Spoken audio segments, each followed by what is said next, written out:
Rhapsodie des réalités. Vendredi 21 mars 2025. Thème: fortifier glorieusement de l'intérieur vers l'extérieur.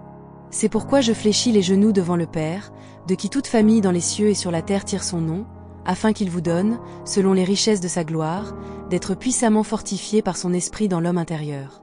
Éphésiens chapitre 3, versets 14 à 16. Le passage des Écritures dans Éphésiens chapitre 3, versets 14 à 21, est l'une des révélations les plus profondes et les plus significatives données à Paul par le Saint-Esprit. Elle révèle la prière de l'Esprit, qui est la volonté du Père pour chaque chrétien. Notez le verset 16. Paul prie pour que Dieu vous accorde, selon les richesses de sa gloire, d'être puissamment fortifiés par son esprit dans l'homme intérieur. Il veut que vous soyez glorieusement fortifiés à l'intérieur. Pourquoi Dieu veut-il que vous soyez fortifiés à l'intérieur? Pourquoi veut-il vous rendre fort intérieurement? C'est à cause de ce qui est à l'extérieur. Rappelez-vous ce qu'il a dit dans 1 Jean chapitre 4 verset 4. Vous, petits enfants, vous êtes de Dieu, et vous les avez vaincus, parce que celui qui est en vous est plus grand que celui qui est dans le monde. L'accent est mis sur qui est en vous et sur la puissance qui agit en vous.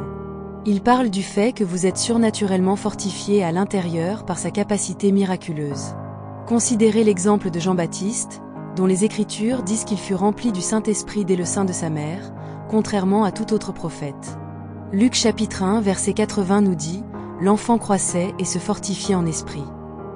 Ce n'est certainement pas une description de l'homme extérieur, mais bien de l'homme intérieur. Et à cause de la vie que Jean-Baptiste allait mener, des forces qu'il allait affronter et du ministère que Dieu lui avait confié, il avait besoin d'être fortifié en esprit. Il en est de même aujourd'hui.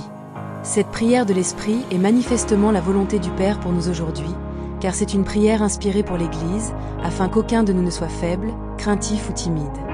Non, quelle que soit votre condition physique, vous êtes fort à l'intérieur. C'est le désir, le rêve et le plan de Dieu pour chaque chrétien. Déclarez donc régulièrement: je suis glorieusement fortifié et constamment renouvelé par le Saint-Esprit qui vit en moi. Il me donne une puissance surnaturelle, une capacité miraculeuse pour tout accomplir. Il n'y a aucune faiblesse en moi. Faites-en votre confession habituelle et voyez l'ampleur de ce qui se produira dans votre esprit, votre vie et vos circonstances. Confession. Cher Père, merci de me fortifier, selon les richesses de ta gloire, par ton esprit dans mon homme intérieur.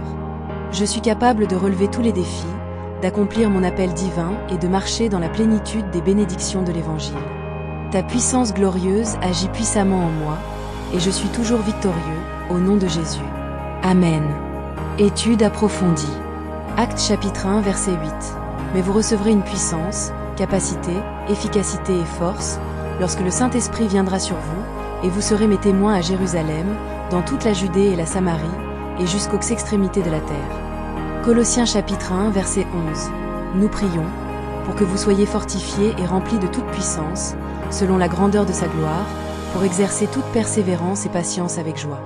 Éphésiens chapitre 3 verset 20 à 21. Or, à celui qui, par la puissance qui agit en nous, peut faire infiniment au-delà de tout ce que nous demandons ou pensons, infiniment au-delà de nos plus hautes prières, désirs, pensées, espérances ou rêves, à lui soit la gloire dans l'Église et en Christ Jésus, pour toutes les générations, au siècle des siècles. Amen. Plan de lecture biblique sur un an. Luc chapitre 4, versets 1 à 13. Deutéronome chapitre 18 à 21. Plan de lecture biblique sur 2 ans. Matthieu chapitre 24, versets 34 à 44. Exode chapitre 30.